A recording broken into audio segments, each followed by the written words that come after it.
তখনই শওকত বাবুদের রাগ হয়ে যাচ্ছে।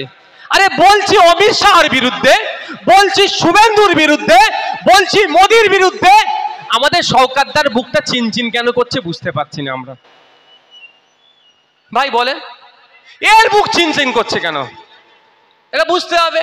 রাতে ফেস টাইমে কল হয়ে যাচ্ছে, ফেস টাইমে কল হয়ে যাচ্ছে যে আমি যতই কয়লা চুরি করি না কেন তুমি চিৎকার করো, আমাকে না পুলিশ দেই, সিবিআই ইডি না ধরে নেই। ক্যানিং থেকে ফোন যেতে পারে মেদিনীপুরে, 24 পরগনা থেকে ফোন যেতেই পারে মেদিনীপুরে। রক্তের অভাবে অনেক অপারেশন বন্ধ আছে, থ্যালাসেমিয়া রোগে যারা আক্রান্ত, প্রায় যাদের রক্তের প্রয়োজন হয়, রক্ত যোগানের অভাবে তাদের পরিবার যখন চিন্তিত, ঠিক সেই সময় আমাদের কমিটির উদ্যোগে আজকের এই রক্তদান শিবিরকে আমি সাধুবাদ জানাই। এই রক্তদান শিবিরে যারা হৃদয় রক্ত যোদ্ধারা রক্ত দিচ্ছেন তাদেরকে ধন্যবাদ। এই রক্তদান শিবিরে যারা সহযোগিতা করেছেন তাদেরকে ধন্যবাদ। সাথে সাথে স্টেজে যারা আছেন রাজ্য কমিটির নেতৃত্ব, জেলা নেতৃত্ব, বিভিন্ন স্তরের নেতৃত্বরা যারা আছেন তাদেরকে ধন্যবাদ জানাই। মিডিয়ার বন্ধু যারা উপস্থিত হয়েছেন তাদেরকেও ধন্যবাদ। সর্বোপরি দর্শকের আসনে যারা বসে আছেন, দাঁড়িয়ে আছেন, দূরে কাছে যারা আছেন, যারা আমাদের বক্তব্য হয়তো এখানে এসে শোনার অনেকে সাহস পাচ্ছেন না, সে কেন পাচ্ছেন না নতুন করে বলছি না। সময়ের সাথে সাথে সব বেড়াজাল ভাঙা হবে, মুক্ত হবে, মানুষ স্বস্তির শ্বাস নিতে পারবে। যারা দূরে কাছে আছেন শুনছেন প্রত্যেককে ধন্যবাদ জানাই। আমি গুটি কয়েক কথা বলবো, আশা করছি যে কথার মাধ্যমে সমাজে বিশৃঙ্খলা হবে না, সম্প্রীতি বিনষ্ট হবে না, পক্ষান্তরে ঐক্য তৈরি হবে, সামাজিক বার্তা যাবে। রক্তদানের গুরুত্ব কি এই নিয়ে গুটি কয়েক আমি চর্চা করব।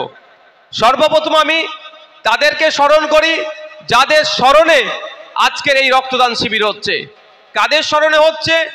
গুটি কয়েক দিন আগেই কাশ্মীরে যে সন্ত্রাসবাদীদের দ্বারা, খুনিদের দ্বারা বর্বরোচিত সন্ত্রাসবাদী হামলা চালিয়েছিল, সেই হামলাতে আমাদের দেশের নিরস্ত্র নাগরিক অনেক শহীদ হয়েছেন। সেই শহীদদের প্রতি আমরা স্মরণ করে এবং সাথে সাথে এই সন্ত্রাসবাদীদেরকে যোগ্য জবাব দেওয়ার জন্য ইন্ডিয়ার আর্মিতে কর্মরত একজন হাবিলদার ভাইও দেশের জন্য শহীদ হয়েছেন, ঝন্টু আলী শেখ, সেই ভাইকে স্মরণ করে আমাদের এই রক্তদান শিবির। আমাদের এই রক্তদান শিবির কিছুদিন পূর্বে নয়, মাস 6 আগে আরজি করে ডিউটিরত চিকিৎসক, আমাদেরই বাড়ির মেয়ে, আমাদেরই কন্যা, আমাদেরই দিদি সম, আমাদেরই বোন সম, কারো মেয়ে সম তিলোত্তমাকে যেভাবে খুন করে ধর্ষণ করানো হলো, তার স্মৃতিতে এই আমাদের রক্তদান শিবির। আমাদের রক্তদান শিবির ঢোলা থানাতে আবু সিদ্দিক হালদারকে যেভাবে পুলিশ কাস্টডিতে শারীরিক অত্যাচারের ফলে তাকে মৃত্যুর কোলে ঢলে পড়তে হয়েছিল, সেই আবু সিদ্দিক হালদারের স্মরণে আমাদের এই রক্তদান শিবির। আমাদের এই রক্তদান শিবির আপনারা জানেন হরিয়ানাতে নাকি সে গোমাংস খেয়েছে, এই অপবাদে তাকে পিটিয়ে হত্যা করেছিল সাবির মল্লিক। সেই সাবির মল্লিকের স্মরণে আমাদের এই রক্তদান শিবির। আমরা আমাদের এই রক্তদান শিবির থেকে শুধু তাদের নয়, সারা ভারতবর্ষে যারা অত্যাচারী হচ্ছেন, অত্যাচারের হাত থেকে যাতে মুক্তি পায় সেই লক্ষ্য আমাদের এই রক্তদান শিবির। প্রথমে আমি গুটি কয়েক কথা বলবো এই রক্তদানের গুরুত্বটা কি। আমরা অনেকে ভাবছি এখনো দূরে কাছে দাঁড়িয়ে রক্তদান করলে কি হবে না হবে, কি হবে টেনশন করছেন। মেডিকেল সায়েন্স বলছে পুরুষের ক্ষেত্রে 90 দিন, মহিলাদের ক্ষেত্রে প্রতি 120 দিন ছাড়া যদি নিয়মিত কেউ রক্তদান করে তার ক্যান্সার রোগের সম্ভাবনা অনেক কমে যায়, স্ট্রোক হয়, স্ট্রোকের সম্ভাবনা অনেক কমে যায়। পৃথিবীর বুকে যদি দেখি, ভারতবর্ষের বুকে যদি দেখি 5টা কি 10টা ভয়ঙ্কর রোগ, তার মধ্যে 2টো রোগ অবশ্যই প্রথম সারিতে থাকবে। একটা হচ্ছে ক্যান্সার, দ্বিতীয়টা হচ্ছে স্ট্রোক হয়ে যাচ্ছে। তো মেডিকেল সায়েন্স বলছে প্রতি 90 দিন ছাড়া এবং বা প্রতি 120 দিন ছাড়া পুরুষ মহিলারা যদি নিয়মিত রক্ত দেয় তাহলে এই দুটো রোগের আক্রান্তের সম্ভাবনা অনেক কমে যাবে। তাই রক্ত দিয়ে যেমন সম্প্রীতির বার্তা ছড়ায়, রক্ত দিয়ে যেমন ঐক্যের বার্তা হয়, রক্ত দিয়ে যেমন সৌহার্দ্যের পরিবেশ তৈরি হয়, রক্ত দিয়ে যেমন অন্যের প্রাণ বাঁচতে পারে, রক্ত দিয়ে যেমন থ্যালাসেমিয়ার যারা রোগে যারা আক্রান্ত তারা কিছুদিনের জন্য তাদের জীবনটা সুস্থভাবে চালাতে পারে, ঠিক অপরদিকে রক্ত দিলেও আপনার স্বাস্থ্য ভালো থাকবে। তাই আপনি একজন দায়িত্বশীল নাগরিক হয়ে যেমন রক্ত দেবেন অন্যের প্রাণ বাঁচানোর জন্য, অন্যের সুস্থতা হওয়ার জন্য, ঠিক সাথে সাথে আপনি একজন স্বাস্থ্য সচেতন মানুষ হিসাবে আপনিও রক্তদান করতে থাকুন নিয়মিতভাবে। আমরা দেখেছি এই রক্তদান করতে গেলেও ওরা চলে আসে। এই রক্তদান শিবিরকেও ভুলণ্ডিত করার জন্য এক শ্রেণীর রাজনৈতিক দল আজকের দিনে উঠে পড়ে লেগেছে। কিন্তু দুর্ভাগ্য আমাদের যে শাসকে আছে তার উচিত যে প্রতি বছর প্রতিদিন কত ইউনিট রক্তের প্রয়োজন হয় সেই অনুযায়ী রক্তের আমরা যোগান দিতে পারছি না। আমি আমার গল্প শোনাচ্ছি না, আমি তথ্য নিয়ে বলছি। এই মুহূর্তে পশ্চিম বাংলায় প্রতিদিন 1800 থেকে 2000 ইউনিট রক্তের প্রয়োজন হয়, কিন্তু দুর্ভাগ্য আমরা সেই পরিমাণ রক্তের যোগান দিতে পারি না। যখন আমাদের মতো রাজনৈতিক দলেরা বা বিভিন্ন সামাজিক সংগঠন বা মন্দির কমিটি, মসজিদ কমিটি, দুর্গা উৎসব কমিটি, নবী দিবস কমিটি, ভাই মাইকটা একটু গলা টানছে, যারা রক্ত দিচ্ছেন, এই রক্তদান শিবির করছেন, তাদেরকেও ডিস্টার্ব করা হয়, অনেক ক্ষেত্রে করতে দেওয়া হয় না, বা যাতে না সাকসেস হয় তার জন্য বিভিন্ন ধরনের অপচেষ্টা চালায়। আমি ধন্যবাদ জানাবো অর্গানাইজিং কমিটিকে, এত বাধা বিপত্তিকে উপেক্ষা করে। অবশ্যই পুলিশ বন্ধুদের সহযোগিতা আছে, পুলিশ বন্ধুদেরকেও আমি ধন্যবাদ জানাই। তাদের সহযোগিতা নিয়ে কিঞ্চিত হলেও যে রক্তের প্রয়োজন মানুষের যে ঘাটতি সেটা আমরা পূরণ করার চেষ্টা করছি। বন্ধুগণ, আমরা অনেকে ভাবছি রক্ত দিলে কি হবে না হবে, মাথা ঘুরবে। মেডিকেল সায়েন্স বলছে আপনি যে রক্তটা দিচ্ছেন 18 থেকে 22 দিনের মধ্যে আপনার শরীরে সেই রক্তটা আবার পূরণ হয়ে যাবে।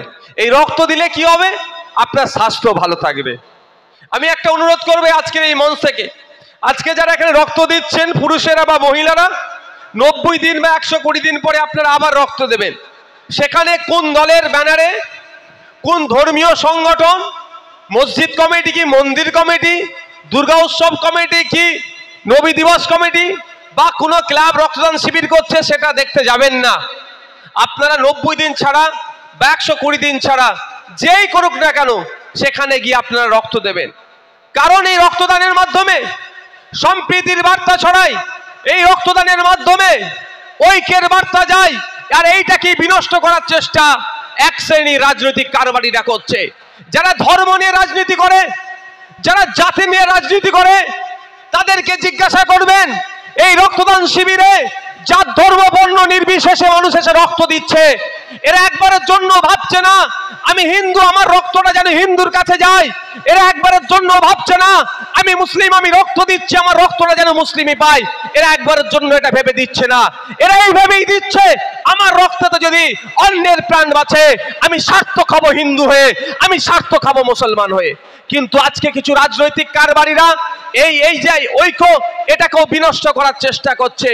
কিন্তু তাদের পরিবারের যদি রক্তের প্রয়োজন হয় একবারের জন্য বলে না যে আমি বিজেপি করি আমাকে বিজেপির রক্ত দাও, আমি তৃণমূল করি আমি আইএসএফ এর রক্ত নেব না, তারা ব্লাড ব্যাংকে গিয়ে একবারের জন্য বলে না।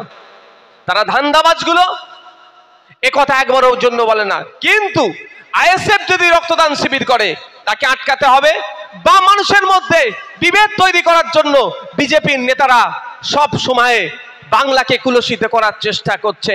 বাংলার জমিনে বাংলাতে বিষ বাক্য তারা প্রয়োগ প্রতিনিয়ত করে যাচ্ছে। আর আমরা ইন্ডিয়ান সেকুলার ফ্রন্ট জাত ধর্ম নির্বিশেষে, হিন্দু মুসলমান নির্বিশেষে মানুষের পাশে থেকে মানুষকে ও মানুষের সহযোগিতা করার জন্য ঐক্যের বাতাবরণ তৈরি করার চেষ্টা করছি।